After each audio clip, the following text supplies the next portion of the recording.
Marcie. And I'm Nini. And I'm JT. And this is the M and N's Para-dox. Don't worry about adjusting your sound. Our microphones went bad. Sorry. We're super excited because Marcie finally got it. Woot woot. And who do we have here? This is my brother, JT. Do we look alike? A little bit.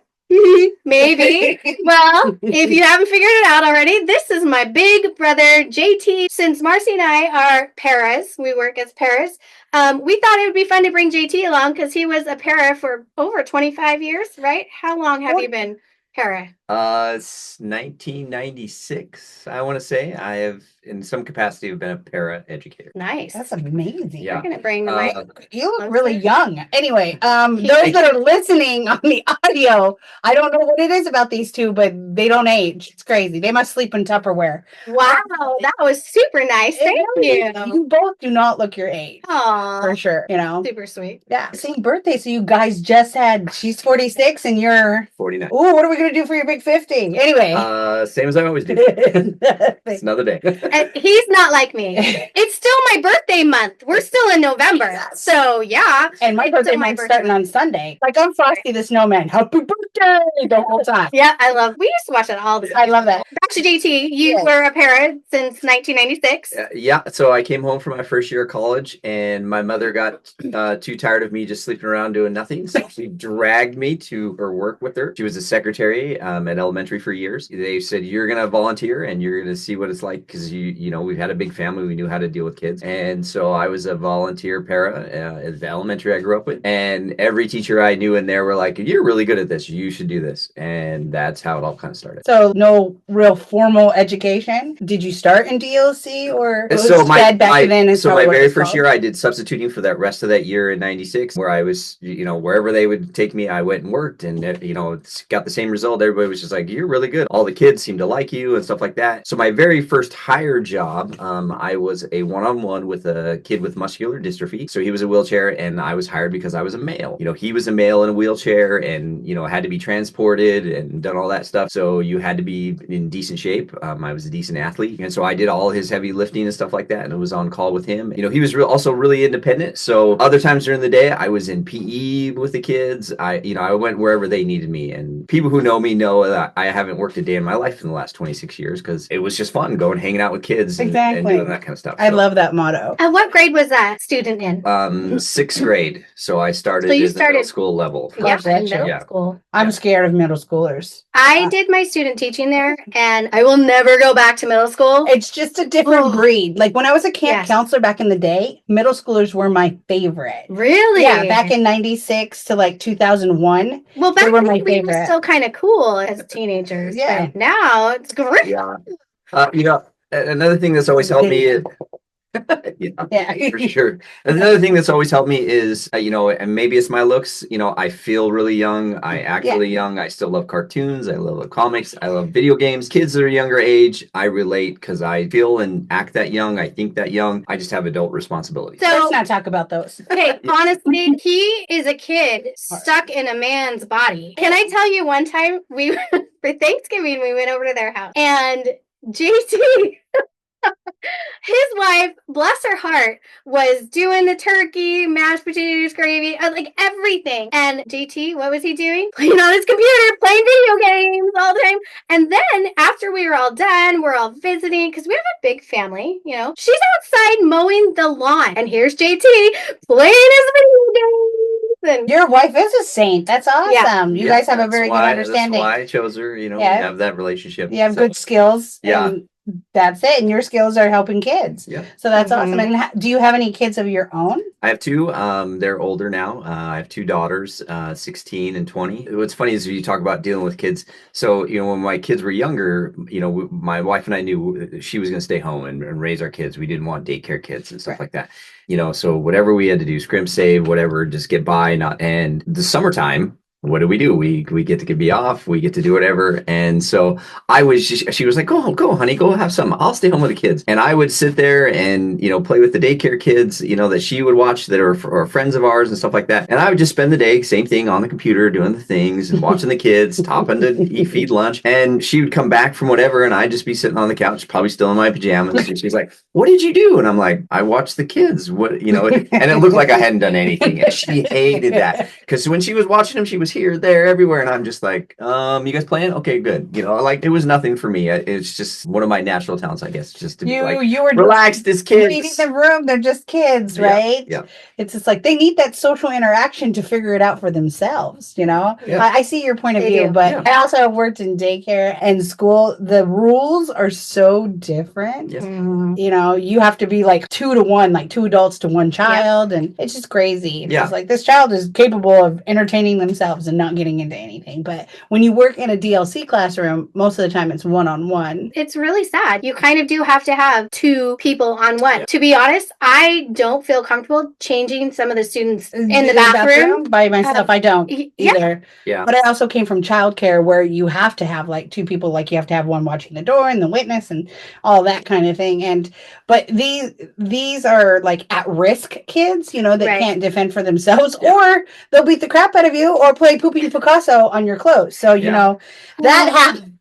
He's done so much better now. I'm saying that specifically. I'm just saying that in general. Like Poopy Picasso, the curiosity of the painting. So I only did 2 years with that job at Lewis and Clark, and then I went to Davis. I went till 2022 at the Davis job. My first couple of years was everything: autism, self-contained. It was everything severe. We had every type of student in there. I was happy to go in there male, and so they let me do one-on-one with the male. Anytime females had to go change the boys, because we just didn't have the numbers. Right. It was 2 women to 1 guy. There was no, if it was a male and I had the time and I wasn't watching my one-on-one, I could go change a boy. And no, they didn't think about that. That was back in the early days before there was that kind of stuff. You thought about it, but it just didn't happen that often. So I was, changing guys and one-on-one, and I always just thought, man, again, I understand why the 2 women went in there. Yeah. But and that was a normal occurrence in that room. So and the sad thing is we don't have a lot of male professionals going into the teaching, whether it be SPED or not. And when they do go into SPED, they are usually put into mid-level and high school and higher secondary schools. But we really need to make those connections, because have more males at a lower level, just because a lot of kids don't have that male role model or stability in their life, unfortunately. I agree. So, well, 22. And so you got to work with them until they were... Did they age out in that program? Like 21? Oh, yeah. So we had students all the time till 21. Occasionally, parents were like, yep, when he's 18, he can get a job. But a lot of the times they kept with us till they're 21, because we had such a great program at Davis. So and that's the other thing. So when they're about to age out, for lack of a better term, how did you prepare them? So that was one thing that kept me in that job forever. The last one I had at Davis, I helped with transitioning students out of high school. And I love that. Again, never worked a day in my life. So the first class during the day, we went to the CTE program. So we were teaching drafting, robotics, material science, and woodshop to special ed kids. And they got to stay in there for 5 years, as long as they were in high school. And so I had those kids teaching freshmen how to run stuff in the woodshop. That's awesome. And that's a lot of trust. Yeah, well, and we got really good at what we do. And so that was our first period of the day. The rest of the day, we were out in a transition program teaching kids how to hold jobs and ride the bus and be independent and cook and do all kinds of things. Like people are like, there's programs like that. I did that for the last 15 years of being a para at Davis, and I loved every minute of it. And that's why it kept me. It was because I would run into kids out in the community, and they were like, Mr. Settler, and they run and I'm like, yes, okay, and stuff. And they like high-five me, like, you were right. And I'm like, what? And they're like, real life is hard. High school was easy, And it was like, yeah, I know. It's like you were happy I was a little bit tough on you, because I was, I'm old school. I'm old. It's like real life is hard. You got to show up every day. You got to do this at work and be on time and stuff like that. And kids would high five me and be like, "Thank you for being so hard." That's very rewarding. Yeah, I can definitely relate to that. And I would ask, it's like, "What are you doing now?" I was like, "I'm doing this. I'm working at Domino's. I'm working working some other, job, and my parents don't have to worry about me, and I get there, I come back and I help with all the bills, and I'm like, That's awesome. so awesome. And that was my job, so I was totally happy to do that. Yeah. Did you have like sponsors or community partners with that program? We had transition teachers that was their job. They went out and just found jobs for these kids. We did have one specific program where I was assigned to. There's a company called the Yakima Specialties that just would hire sped. Their requirement to work there, because there was a lot of paperwork, but it's such a great program. They would hire anything with, someone, or their requirement to work there, because there was a lot of paperwork, but it's such a great program. They would hire, something with some kind of special need.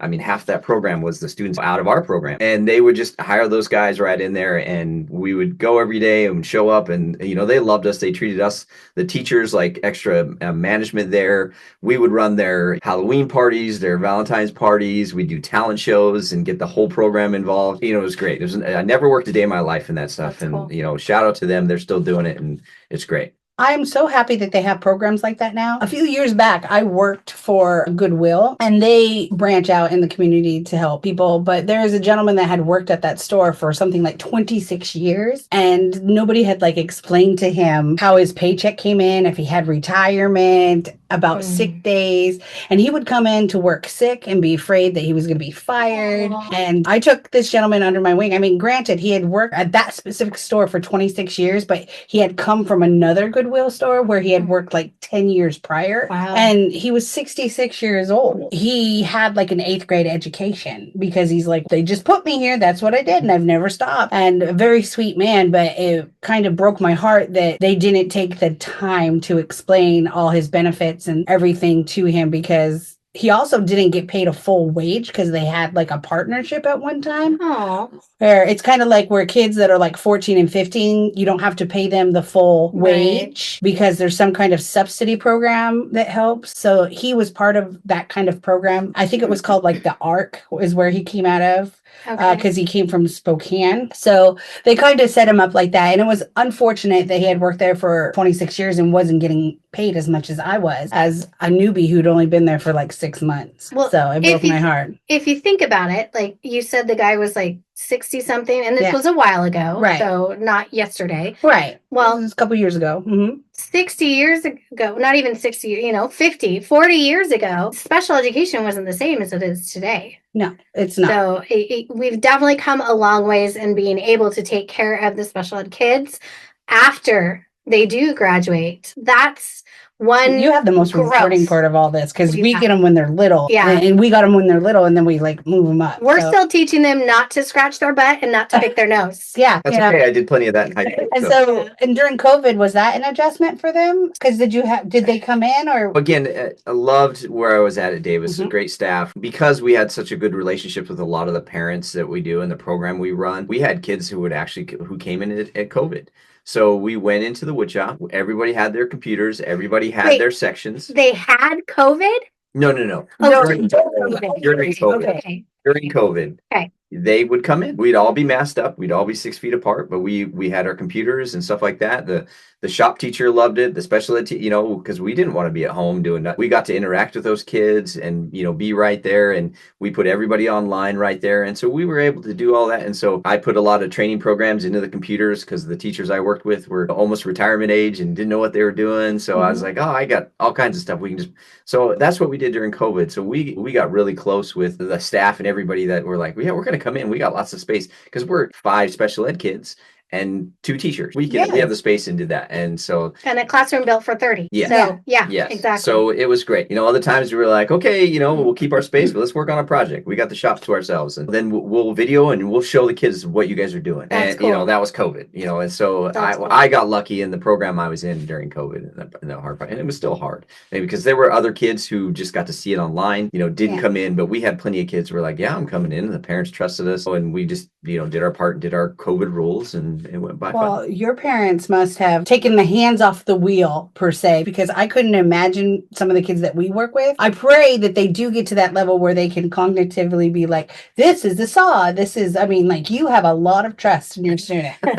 You got to know the difference and what, as they mature and grow, things get better. And kids were recommended for our program. We just didn't always just take everybody. Again, I've got a saw, again, been doing construction for a long time. You have all your fingers. Still got them. Beautiful. Working right next to special ed kids. Guess what? Still got him. That's because your wife mows the lawn. Yeah, now I'm just going to be known as the guy who just sat there and watched my wife do things. Thanks. But He has since mowed the lawn, so I just a few times. Just a few times. I mean, is it electric or do you gotta like? You got to pull it. again. But it is you pull it and it goes. I'll give you props because if I mowed the lawn, my face would swell up. So we should do that sometime. Those big bubble things. Run and Oh, that would be hilarious. Stay tuned in for next week for the second half of My Brother JT. Well, thanks for joining us. And I'm Marcie. And I'm Nini. And I'm JT. And we'll see you in paradise.